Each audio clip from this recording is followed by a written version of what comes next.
Bismillahirrahmanirrahim. Assalamualaikum warahmatullahi wabarakatuh. Innal hamdalillah nahmaduhu wa nasta'inuhu wa nastaghfiruh wa natubu ilaihi wa na'udzu billahi min shururi anfusina wa min sayyiati a'malina. May yahdihillahu fala mudilla lahu wa may yudlil fala hadiya lahu. Wa asyhadu an la ilaha illallah wahdahu la syarika lahu wa asyhadu anna Muhammadan abduhu wa rasuluh. La nabiyya wa la rasula ba'da. Ma'asyiral muslimin wal muslimat, kaum muslimin dan muslimat yang semoga senantiasa dimuliakan oleh Allah Azza wa Jal. Marilah kita selalu bersyukur kepada Allah Azza wa Jal karena pada kesempatan malam yang berbahagia ini kita kembali dipertemukan oleh Allah dalam keadaan sehat walafiat. Kemudian kita bisa menghadiri majelis ilmu ini. Semoga Allah Subhanahu wa taala berkenan memberikan kita ilmu yang bermanfaat sehingga bisa kita amalkan sebagai bekal untuk menghadap kepada Allah Azza wa Jalla. Salawat dan juga salam semoga selalu tersampaikan kepada junjungan kita Nabi Muhammad sallallahu alaihi wasallam, kepada seluruh keluarganya, para sahabatnya dan umatnya yang setia mengikuti tuntunannya sampai hari kiamat. Ma'asyiral muslimin wal muslimat yang dimuliakan oleh Allah Azza wa Jalla, sebuah kenikmatan yang besar kita diberi hidayah oleh Allah untuk belajar menghadiri majelis ilmu yang mana setiap makhluk yang ada di muka bumi ini akan mendoakan kepada orang-orang yang belajar ilmu agama.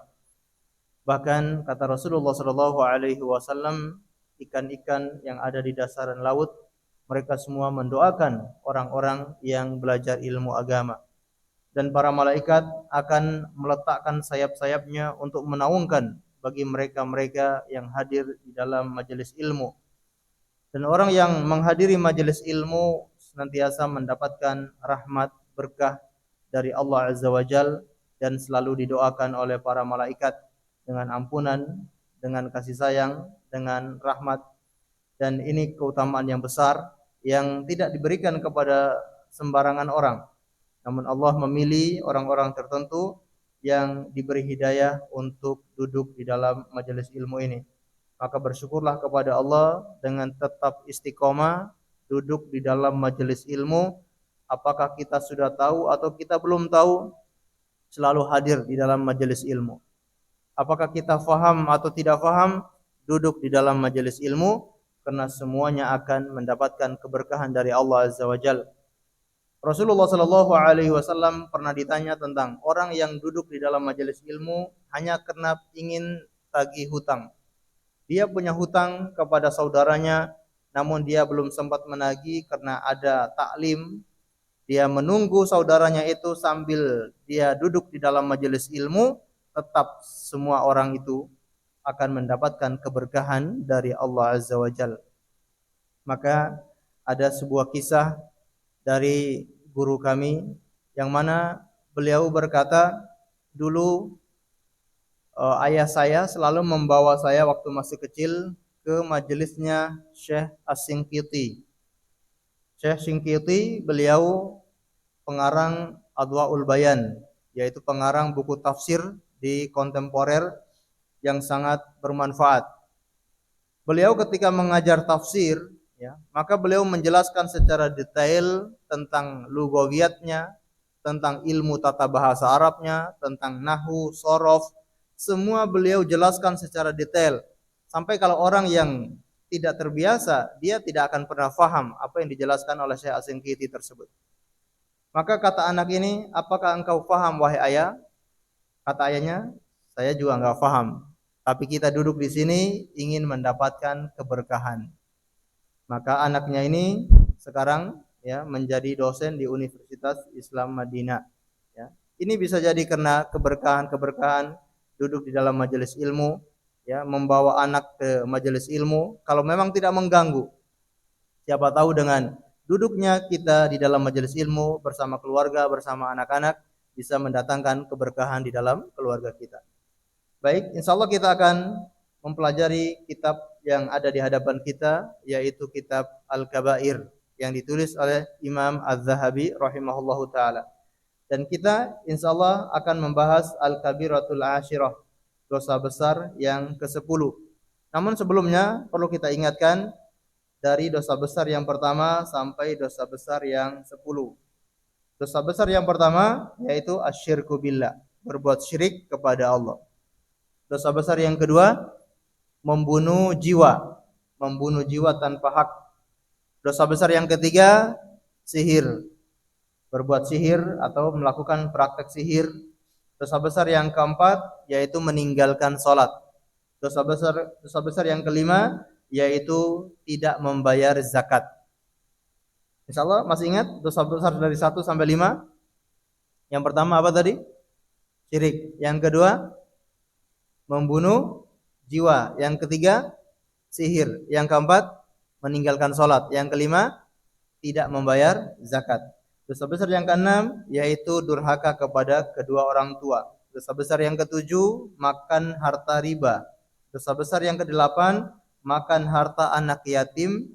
Dosa besar yang kesembilan, berdusta atas nama Rasulullah sallallahu alaihi wasallam. Dosa besar yang ke-10 yaitu iftaru Ramadan bila udrin wala rukhsatin. Berbuka puasa di bulan Ramadan tanpa ada uzur, tanpa ada rukhsah. Ketika masuk bulan Ramadan, umat Islam diperintahkan untuk berpuasa di siang hari bulan Ramadan. Ini perintah adalah sebuah kewajiban. Maka puasa Ramadan adalah termasuk rukun Islam, salah satu rukun Islam, ya. Rukun Islam yang 5, syahadat, salat, zakat, puasa, haji. Maka barang siapa yang sengaja membatalkan puasanya atau sengaja tidak berpuasa di bulan Ramadan, maka dia telah melakukan dosa besar. Dia telah melanggar rukun Islam, yaitu tidak berpuasa di siang hari bulan Ramadan. Tentunya ini bagi mereka yang sudah wajib berpuasa atau mereka yang tidak ada halangan, tidak ada udzur, maka hukumnya wajib. Orang yang wajib, misalkan orang yang sudah balik, usianya sudah balik, apakah laki-laki maupun perempuan, kalau dia sudah balik, hukumnya wajib untuk berpuasa. Tapi kalau belum balik, maka tidak wajib berpuasa. Tapi biasanya kita akan melatih anak-anak kita yang belum balik untuk berpuasa. Apakah dia puasa hanya setengah hari, atau dia puasa penuh dari sahur sampai maghrib. Ini bentuk latihan kepada anak-anak. Apakah dia puasa satu hari tidak, ini tergantung bagaimana kemampuan mereka. Tapi kalau mereka sudah balik, tandanya balik itu apa? Kalau laki-laki mimpi basah, ya. Kalau perempuan, ya, biasanya keluarnya darah haid, maka itu dia sudah balik. Atau patokannya adalah dengan usia. Ya, usianya kalau laki-laki 15 tahun itu maksimal. Kalau sudah 15 tahun tidak ada tanda-tanda apapun, tetap dia dihitung balik. Sedangkan perempuan usianya 12 tahun. Kalau sudah 12 tahun, dia sudah dianggap balik.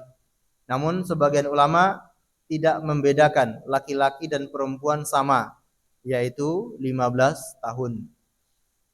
Allahu a'lam bishawab. Kalau dia sudah balik, hukumnya wajib untuk berpuasa. Kemudian beragama Islam. Dia orang Islam, kemudian sudah balik, lalu berakal sehat, tidak ada gangguan jiwa, ya, dia waras, tidak ada gangguan dalam jiwanya, dia orangnya tidak gila, maka wajib untuk berpuasa. Bila udrin, ya, tanpa udur. Memang di sana ada orang-orang yang mendapatkan keringanan untuk tidak berpuasa. Misalkan orang yang sedang dalam perjalanan, orang sedang safar, atau orang yang sedang sakit, atau wanita yang datang bulanannya, maka bagi mereka seperti ini memiliki udzur. Nah, ada orang-orang yang tanpa udzur tidak puasa atau membatalkan puasanya. Kalau tanpa udzur biasanya disebabkan karena apa? Karena malas, ya, biasanya karena malas, atau biasanya karena lalai dari perintah-perintah Allah Subhanahu wa taala, tidak mau menjalankan perintah Allah, biasanya karena itu.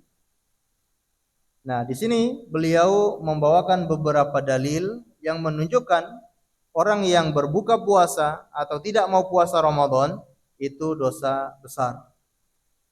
Qala Nabi sallallahu alaihi wasallam. Dalil yang pertama adalah hadis Nabi sallallahu alaihi wasallam. Man aftara yauman min Ramadan min ghairi udrin.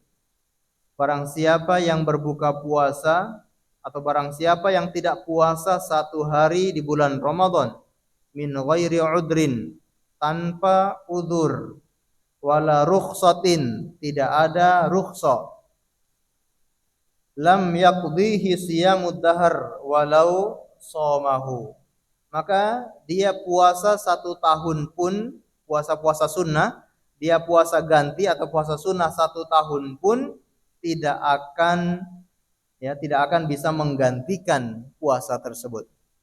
Dia puasa selama satu tahun, untuk mengganti puasanya itu dia tidak bisa mengganti puasa tersebut.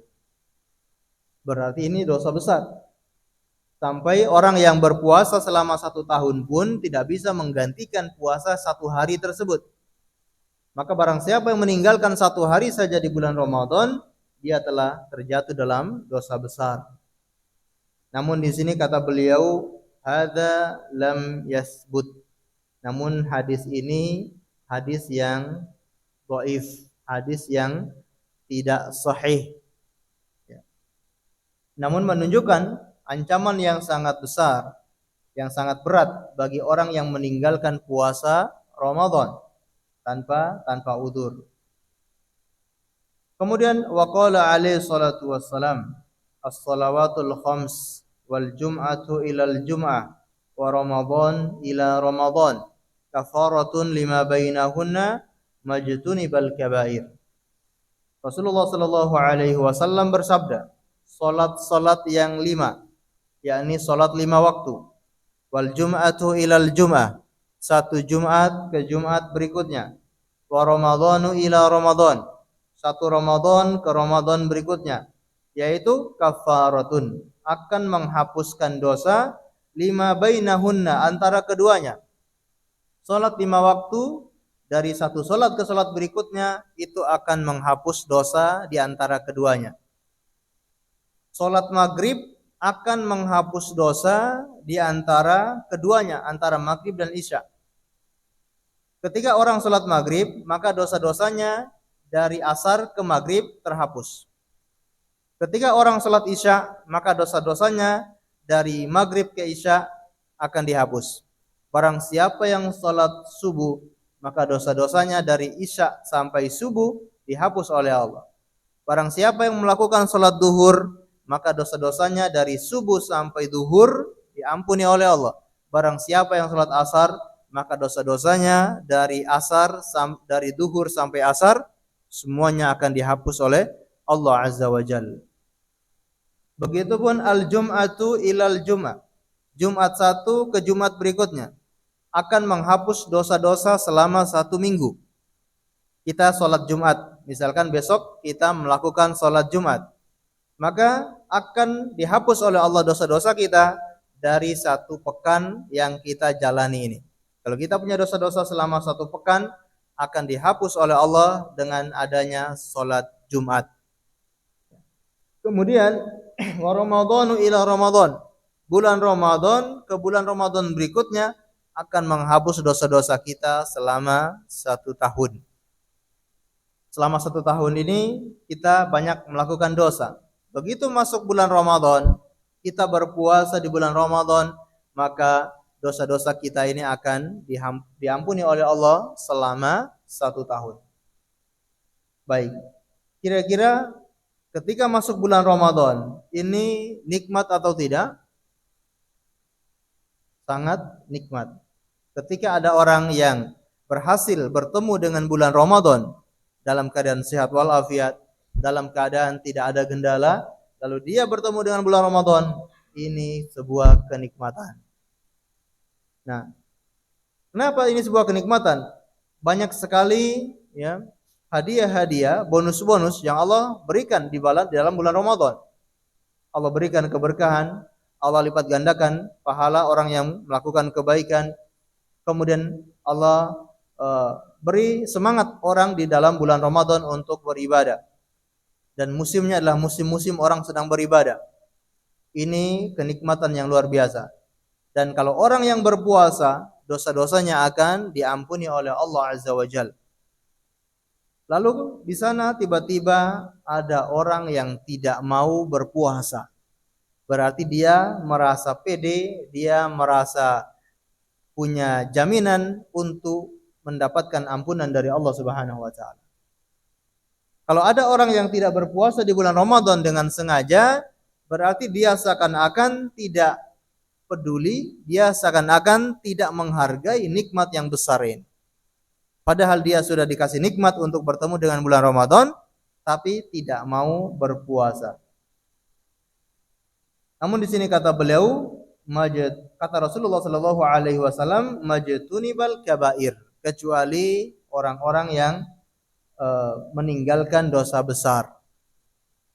Berarti yang dihapus itu adalah dosa-dosa kecil. Kalau dosa-dosa besar tidak akan dihapus dengan ibadah-ibadah tersebut, tapi dihapus dengan taubat an-nasuhah. Taubat yang benar-benar, taubat yang serius, itulah yang bisa menghapus dosa-dosa besar. Namun dosa-dosa kecil itu bisa dihapus dengan amalan-amalan seperti sholat. Dari satu sholat ke sholat berikutnya itu bisa menghapus dosa-dosa kecil. Dan dari satu Jumat ke Jumat berikutnya akan menghapus dosa-dosa kecil. Begitupun dari Ramadan ke Ramadan berikutnya akan menghapus dosa-dosa kecil. Kalau kita merasa punya banyak dosa, manfaatkan kesempatan ini untuk berpuasa. Wa qala alaihi salatu wassalam, Rasulullah sallallahu alaihi wasallam juga bersabda, Buniyal Islamu ala khamsin. Agama Islam itu dibangun di atas 5 perkara. Syahadatu alla ilaha illallah wa anna Muhammadar Rasulullah. Rukun tiang yang pertama adalah syahadat bahwasanya tiada ilah yang berhak disembah kecuali Allah dan Nabi Muhammad adalah utusan Allah. 2 kalimat syahadat. Rukun yang pertama. Wa iqamis shalah, mendirikan salat, rukun yang kedua. Wa itaiz zakat, menunaikan zakat, rukun yang ketiga. Kemudian wa shaumi Ramadan, berpuasa di bulan Ramadan. Ini rukun yang keempat. Faman taraka wahidan minhunna fahuwa kafir. Barang siapa yang meninggalkan salah satu rukun ini, maka dia telah kafir. Jadi ini sangat berbahaya. Ancamannya adalah ancamannya kafir. Meskipun para ulama berbeda pendapat apakah kafirnya itu sampai mengeluarkan dari agama Islam atau tidak sampai mengeluarkan dari agama Islam. Orang yang meninggalkan puasa, namun sudah menjadi ancaman yang sangat berat. Walaupun tidak sampai keluar dari Islam pun, mendengar kata-kata kafir itu harusnya kita merasa ngeri. Kita merasa takut, merasa khawatir. Karena kalimat kafir itu bukan kalimat yang ringan. Dan itu disandangkan bagi orang yang tidak berpuasa, meninggalkan salah satu rukun Islam tersebut. Ini bahaya sangat besar orang yang tidak berpuasa di bulan Ramadan. Wa najidu katsirun. Kemudian di sini kata beliau, mohon maaf, wa shaumi Ramadan wa hajjil bait. Kemudian haji ke Baitullah. Kemudian hadis yang kedua, wa an Hamad ibni Zaid an Amr ibni Malik al-Bakri an Abil Jawra an Ibni Abbas qala, ya, urwal Islam wa qawaiduddin salatha. Mohon maaf tadi itu hadis yang kedua ya. Orang yang meninggalkan puasa termasuk kafir, ini hadis yang akan kita baca kali ini. Urwal Islam wa qawaiduddin salatha. Tali agama Islam dan tiang agama itu ada 3. Apa saja? Syahadatu alla ilaha illallah, syahadat kepada Allah ilaha illallah, syahadat bersaksi tidak ada ilah yang berhak disembah kecuali Allah, wa anna Muhammadar Rasulullah, dan bersaksi Nabi Muhammad adalah utusan Allah, kemudian wassalatu, mendirikan salat, wasaumi Ramadan, berpuasa di bulan Ramadan. Faman taraka wahidan minhunna fahuwa kafir. Barang siapa yang meninggalkan satu rukun ini, maka dia telah kafir. Ini yang tadi kita singgung, bahwa orang yang meninggalkan puasa bulan Ramadan, dia telah kafir, meskipun para ulama berbeda pendapat, apakah dia kafir, keluar dari Islam atau tidak keluar dari Islam. Tapi mereka sepakat, kalau ada orang yang mengingkari kewajiban puasa Ramadan, maka dia kafir dan keluar dari agama Islam. Ada orang yang meyakini puasa Ramadan itu tidak wajib. Puasa Ramadan itu sukarela, yang puasa silakan, yang enggak puasa silakan. Puasa Ramadan itu tidak wajib. Nah, orang yang beranggapan seperti ini, dia kafir menurut kesepakatan ulama, dan dia kafirnya itu kafir yang sangat besar, keluar dari Islam. Ya. Kenapa? Karena dia telah murtad, mengingkari salah satu atau mengingkari ayat-ayat atau mengingkari Al-Quran. Karena Al-Quran mewajibkan kita berpuasa dan Rasulullah juga mewajibkan kita berpuasa, tapi dia kok tiba-tiba mengatakan puasa itu tidak wajib, berarti dia telah mengingkari perkataan Allah dan juga mengingkari perkataan Rasulullah sallallahu alaihi wasallam. Kata beliau, kata Imam Az-Zahabi, wa najidu katsir al-mal walam yahuj walam yuzakki wala yahillu damuhu. Ada khabarun sahih. Dan kita mendapati orang yang punya harta banyak, punya kemampuan, tapi tidak mau berhaji. Ya, ada sebagian orang padahal dia punya kemampuan, dia punya harta yang banyak, buat bisa beli apa saja. Padahal kalau untuk pergi haji itu lebih dari cukup, namun dia tidak mau pergi haji.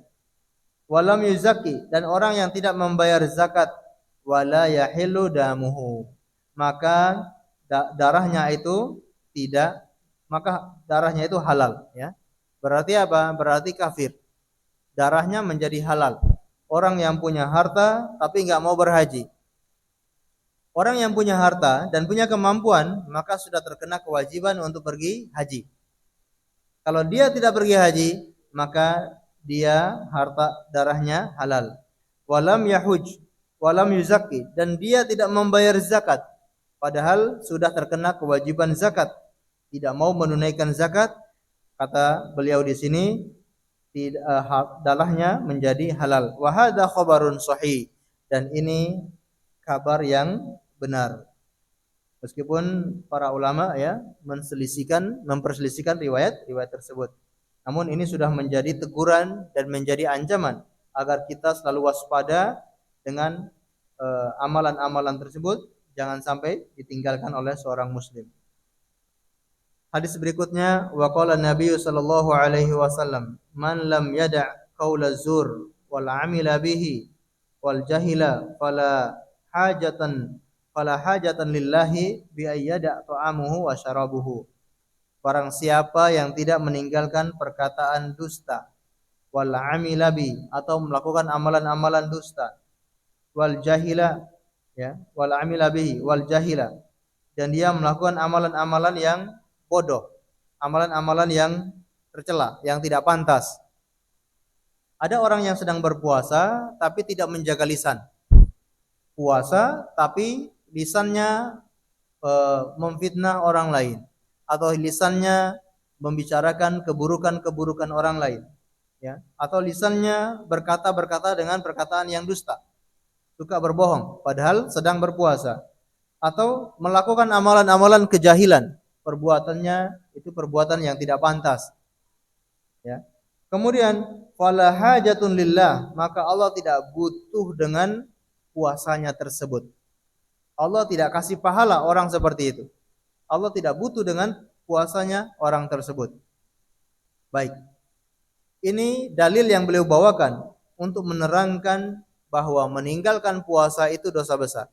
Orang yang puasa saja itu belum tentu dapat pahala. Orang yang puasa saja belum tentu mendapatkan ampunan dari Allah. Orang yang puasa saja belum pasti atau belum tentu dia tidak dimurkai oleh Allah. Orang yang puasa saja bukan jaminan dia tidak terlepas dari murkanya Allah. Alias ada orang yang puasa tapi tetap dimurkai oleh Allah. Ini dia masih puasa. Cuma puasanya itu puasa yang tidak sempurna. Puasanya masih suka berbohong, puasanya masih suka melakukan perbuatan-perbuatan yang yang tidak pantas. Padahal dia sedang berpuasa, itu pun masih mendapatkan kemurkaan dari Allah. Bagaimana kalau orang yang tidak berpuasa sama sekali? Bagaimana kalau orang yang tidak berpuasa sama sekali? Tentu ini merupakan dosa besar. Baik. Wa anin Nabi sallallahu alaihi wasallam qala. Dari Nabi sallallahu alaihi wasallam juga bersabda, "Raghima anf." Siapa itu? Imru'un adraka syahrul Ramadan falam yughfar lahu. Celaka seseorang yang bertemu dengan bulan Ramadan tapi dia tidak mendapatkan ampunan dari Allah Azza wa Jalla. Kira-kira orang ini puasa atau tidak? Merugilah, celakalah seseorang yang bertemu dengan bulan Ramadan tapi belum diampuni oleh Allah Subhanahu wa taala. Ini orangnya juga berpuasa.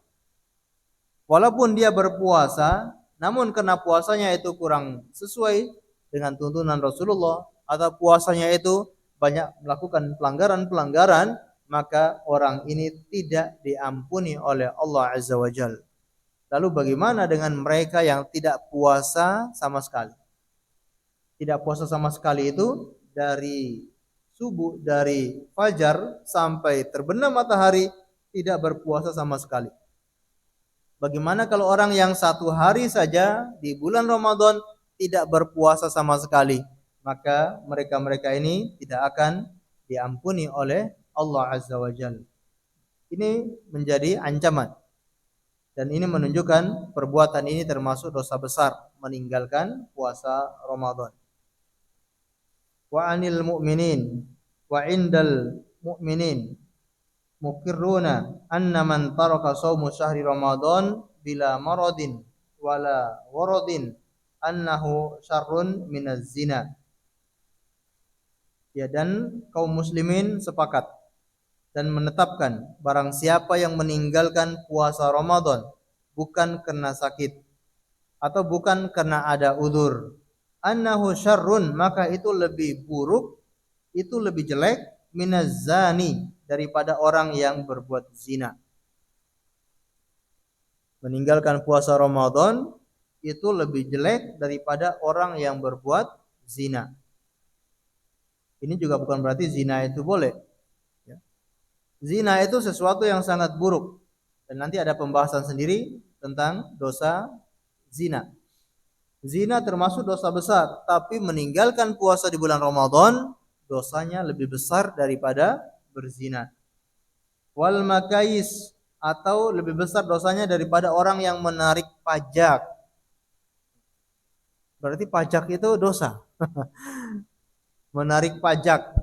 Iya, ya. Dalam Islam pajak itu hukumnya haram, tidak boleh ditarik, ya, pajak dari rakyat. Justru pemerintahlah yang memberikan bantuan kepada rakyat. Justru pemerintahlah yang membantu kesulitan-kesulitan rakyat, bukan rakyat yang membantu kesulitan pemerintah. Ketika ada hutang, pemerintahlah yang seharusnya membayar hutang rakyat tersebut, bukan rakyat yang membayar hutang pemerintah. Itu kalau pemerintahannya pemerintahan Islam. Kita ingat di masa Rasulullah Shallallahu Alaihi Wasallam, ketika ada orang yang meninggal dunia, lalu dia meninggalkan hutang, belum dia bayar, maka dibayar dengan harta kaum muslimin, dibayar dengan harta baitul mal. Seperti itulah pemerintahan Islam, ya, yang selalu melindungi dan juga selalu membantu rakyatnya. Dan kita semua berharap, ya, pemerintahan itu harusnya sebagaimana yang diterapkan oleh Rasulullah sallallahu alaihi wasallam. Baik, menarik pajak ini juga dosa. Tapi orang yang tidak berpuasa lebih berdosa daripada orang yang menarik pajak. Wa mudminul khamr, orang yang kecanduan khamr. Kecanduan khamr itu dosa besar.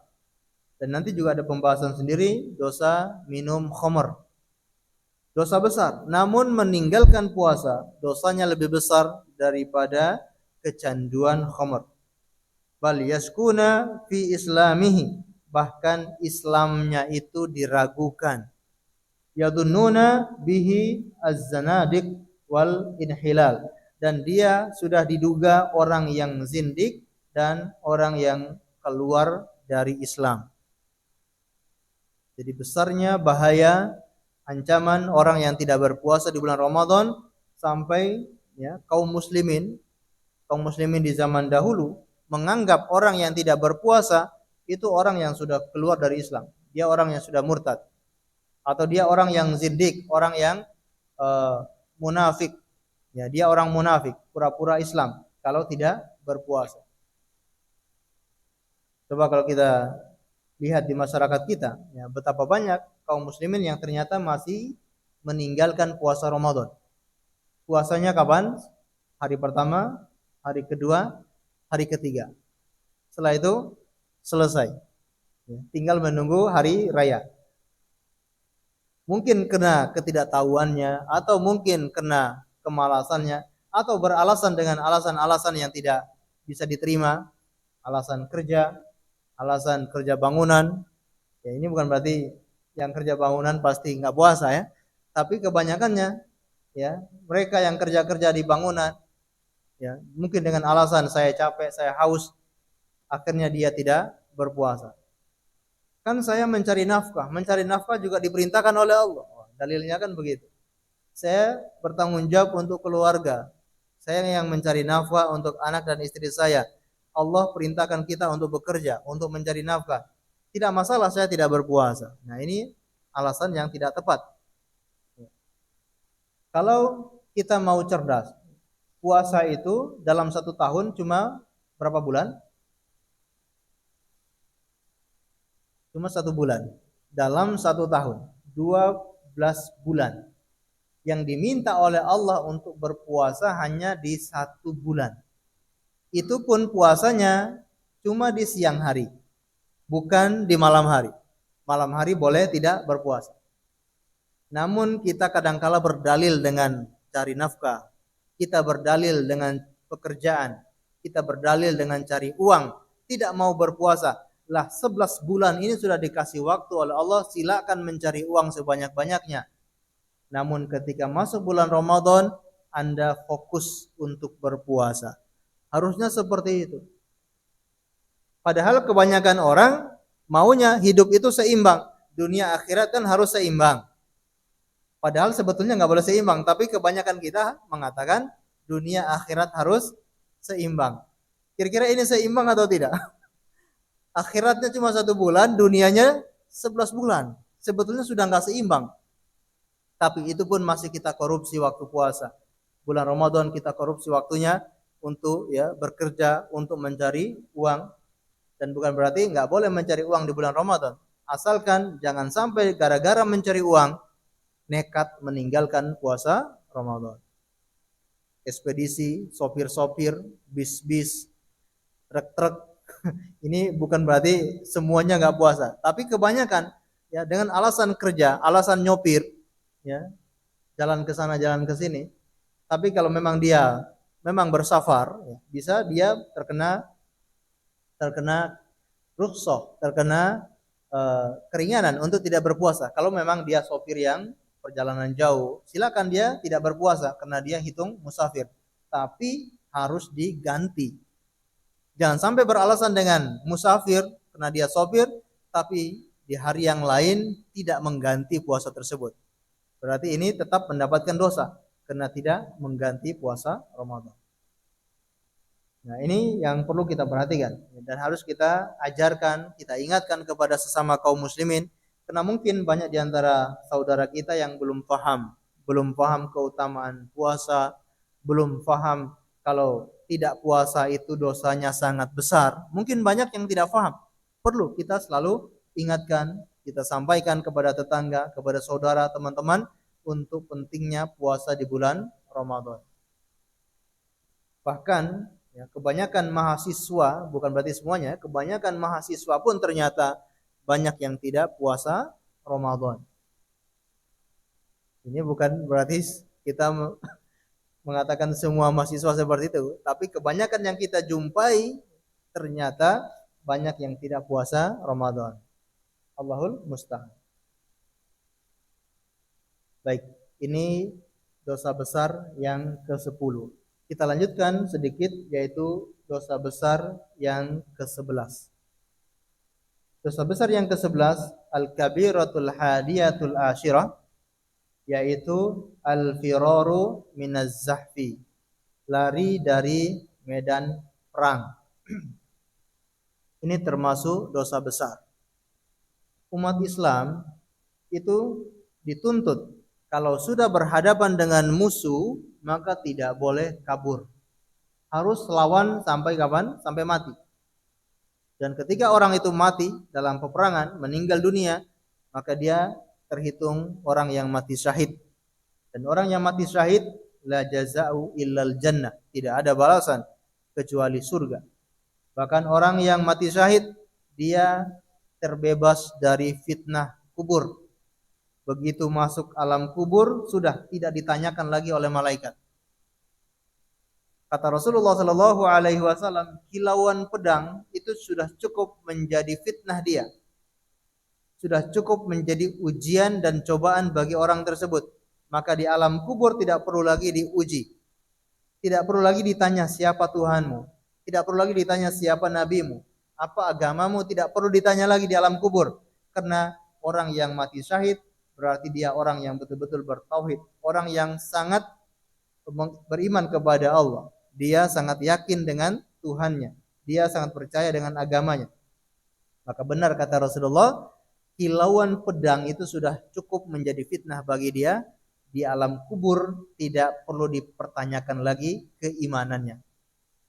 Nah, seperti kita ini yang perlu dipertanyakan. Makanya ditanya siapa Tuhanmu, bisa jawab atau tidak?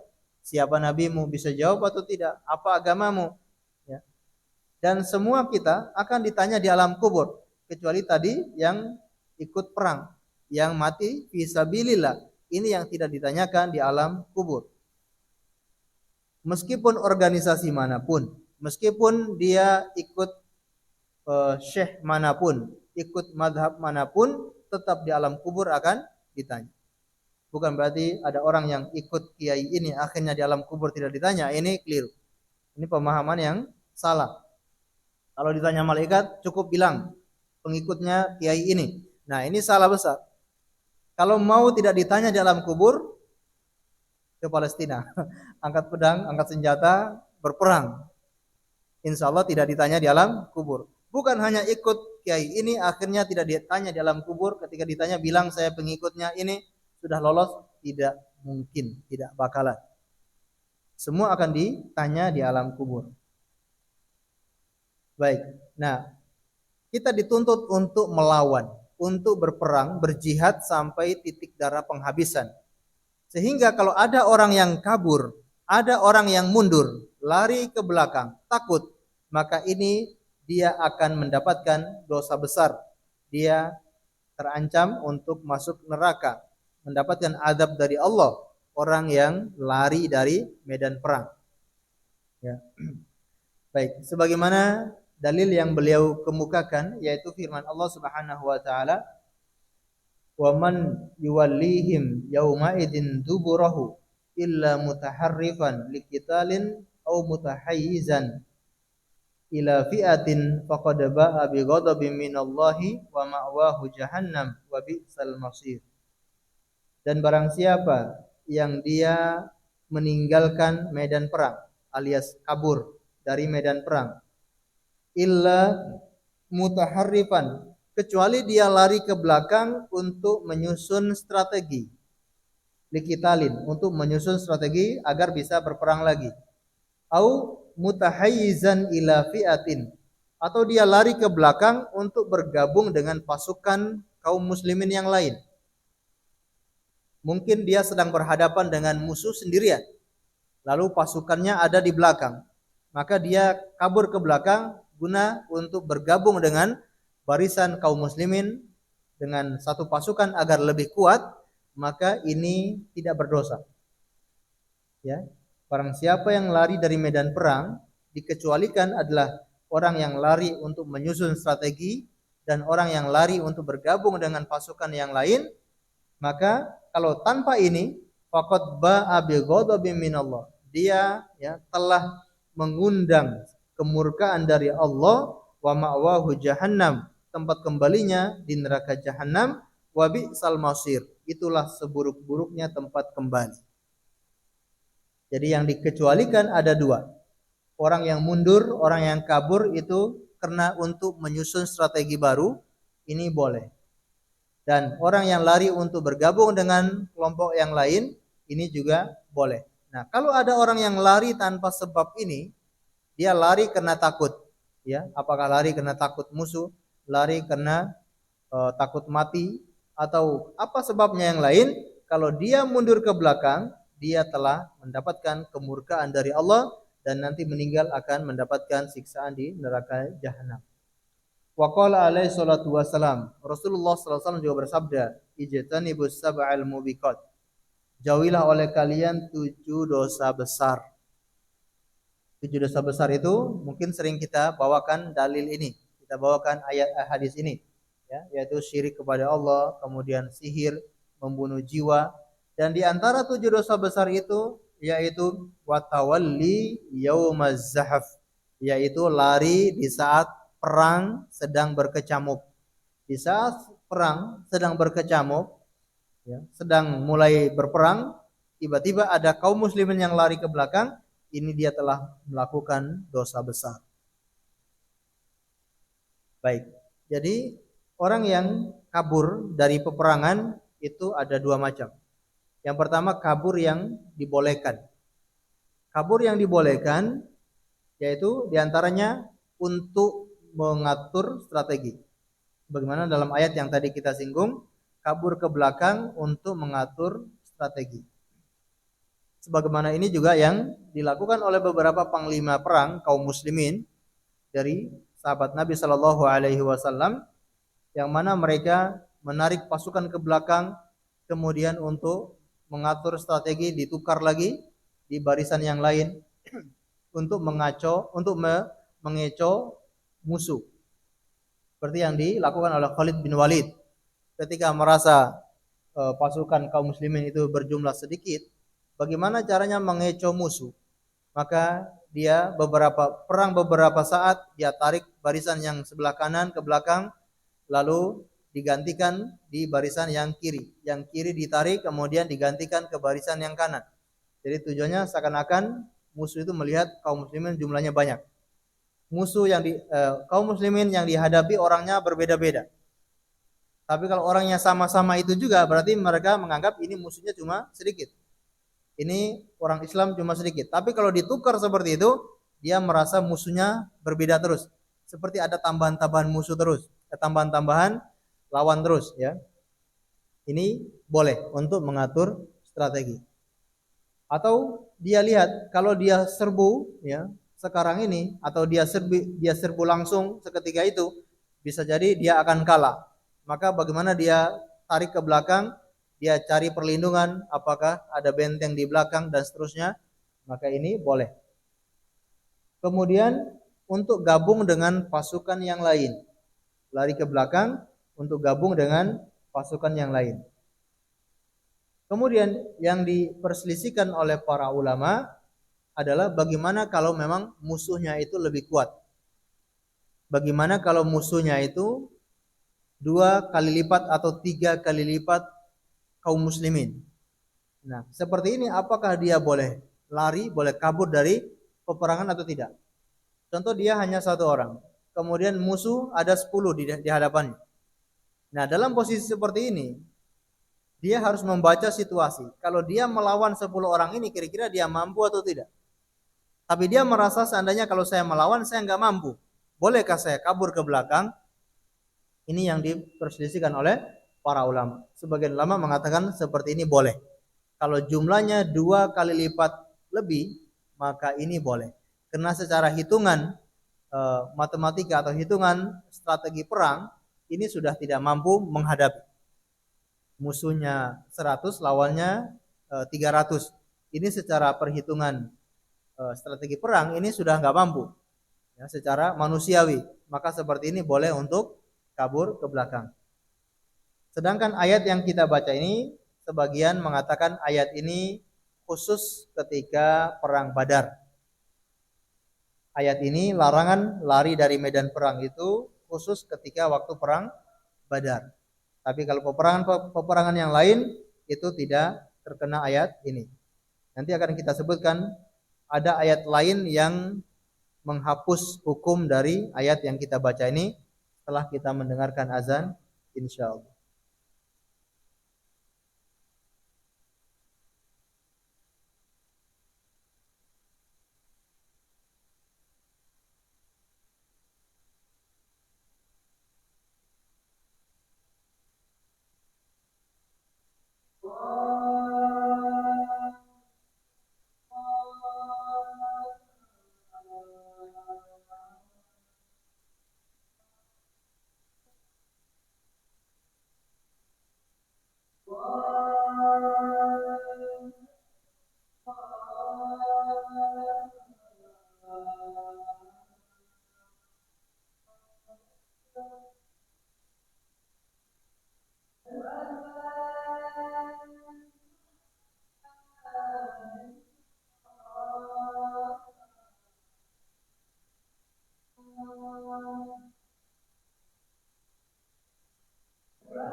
Baik, ma'asyiral muslimin wal muslimat yang dimuliakan oleh Allah Azza wa Jalla. Sebagaimana kita singgung tadi bahwa ayat yang kita baca ini dalam surat Al-Anfal ayat 16 ternyata sudah dimansuhkan, dihapuskan hukumnya dengan ayat yang lain, yaitu dalam surat Al-Anfal di akhir ayat yang ke-66. Kata Allah, Al-ana khaffafallahu ankum wa 'alima anna fikum dha'fa. Dan sekarang Allah telah memberi keringanan kepada kalian. Dan Allah telah mengetahui bahwasanya di antara kalian sudah mengalami kelemahan. Fa iyakunu wa iyakum minkum mi'atun sabiratun yaglibu mi'ataini. Dan di antara kalian ada 100 orang, dia mampu bisa mengalahkan 200 orang. Ada 100 orang yang bersabar bisa mengalahkan 200 orang. Wa iyyakum minkum alfun yaglibuna alfaini biidznillah. Dan jika kalian berjumlah 100 orang, maka bisa mengalahkan 200 orang dengan izin Allah. Wallahu ma'as sabirin. Allah bersama orang-orang yang sabar. Ya, menurut para ulama, ayat ini ya, telah menghapus hukum ayat yaitu yang lari dari medan perang secara umum. Kalau musuhnya lebih kuat dan itu di atas 2 kali lipat, kalau 2 kali lipat, Allah mengatakan kalian masih bisa mengalahkan. Kalau mereka ada 200, kita 100, kita masih bisa mengalahkan. Mereka ada 2000, kita ada 1000, kita masih bisa mengalahkan. Tapi kalau lebih dari itu, kita ada 1000, mereka ada 3000, maka kata Allah, Allah sudah tahu kalian sudah mengalami kelemahan. Nah, ini yang menjadi dalil para ulama, bolehnya kalau dalam kondisi seperti ini boleh kabur. Ya, boleh kabur dari medan perang kalau memang kita membaca atau seorang panglima dia membaca pasukan kita ini nggak mungkin bisa mengalahkan itu. Maka ini boleh untuk lari atau kabur ke belakang agar tidak mati konyol. Karena hal seperti itu tetap dipaksakan bisa jadi bunuh diri. Kita sudah tahu kita ini sudah lemah, kita nggak mungkin mengalahkan mereka, tapi kita masih paksa untuk berperang, bisa jadi ini malah mengorbankan banyak pasukan, malah bunuh diri. Ini yang tidak dibolehkan. Sehingga Khalid bin Walid pernah terjadi perang Mut'ah, ya.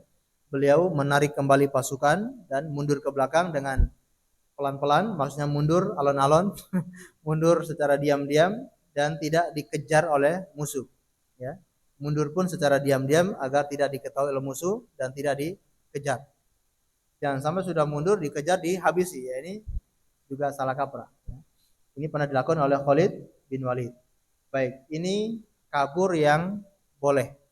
Adapun kabur yang tidak boleh adalah kabur karena takut, kabur karena untuk menyelamatkan diri padahal musuhnya tidak seberapa atau dia punya kekuatan tapi dia lebih memilih kabur gara-gara takut mati atau kabur gara-gara ingin menyelamatkan diri. Ini dosa besar. Baik, alasannya apa kenapa ini termasuk dosa besar? Disebutkan oleh Syekh Shalih Al-Utsaimin, yang pertama itu akan akan menyakiti hati kaum muslimin yang lain.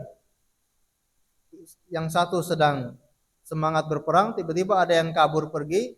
Ya, ini kan dia merasa, loh, saya sendiri yang perang, kamu enak-enak kabur. Akan menyakiti hati yang lain. Yang kedua, akan membuat musuh itu semakin kuat.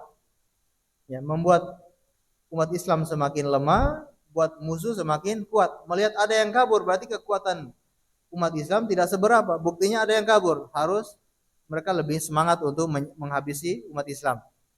Ini yang tidak diizinkan, tidak diperbolehkan dalam Islam, kabur dari medan perang.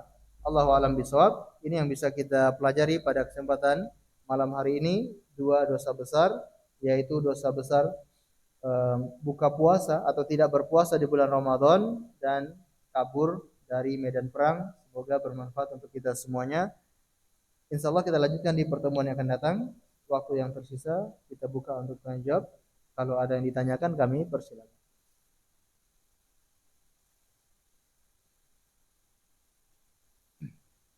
Atau tidak ada? Ampun. Alhamdulillah, kita akhiri dengan membaca doa kafaratul majlis. Subhanakallahumma bihamdika asyhadu an la ilaha illa anta astaghfiruka wa atubu ilaik. Wa sallallahu ala nabiyyina Muhammad wa ala alihi wasallam. Assalamualaikum warahmatullahi wabarakatuh.